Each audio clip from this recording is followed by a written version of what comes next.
So in the acquisition agreement itself, now we're back to the purchase agreement, strategic buyers will typically make a very simple representation that at the closing, they will have the cash on hand to finance the acquisition.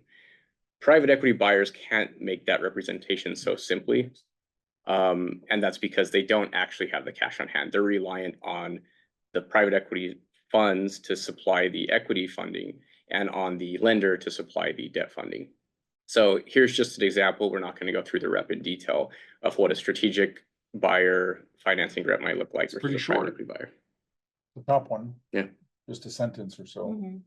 And then the bottom one is a rep about procuring enough financing to get the deal closed. And so really what that rep focuses on is the amount of commitments being sufficient to fund the purchase price, but also the conditionality of the commitments that the debt and equity won't be able to just pull their commitments for any reason.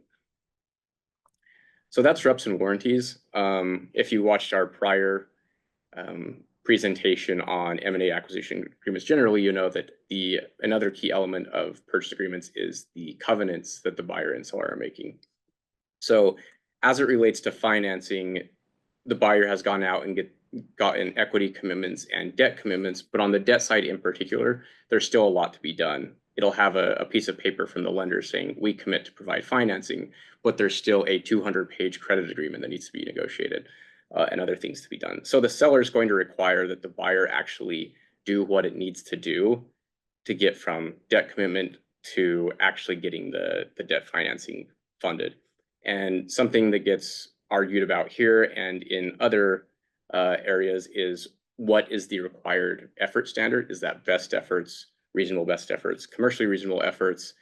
And it's interesting because Delaware actually came out with a case in 2018 or so called Acorn, where they said, notwithstanding that practitioners have these academic arguments, we view that there's no distinction really between reasonable best efforts and commercially reasonable best efforts. So, or commercially reasonable efforts. So maybe if you're fighting and fighting and fighting over the difference between best efforts and reasonable best efforts, or reasonable best efforts and commercially reasonable efforts, satisfy yourself that Acorn covers you, and then drop that point and argue something else.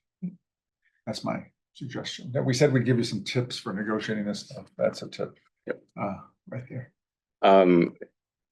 Okay, and just word of caution there that the buyer is actually making contractual covenants to do something here. So it could be the case that if they don't do something, they're in breach of the contract and could have liability for that.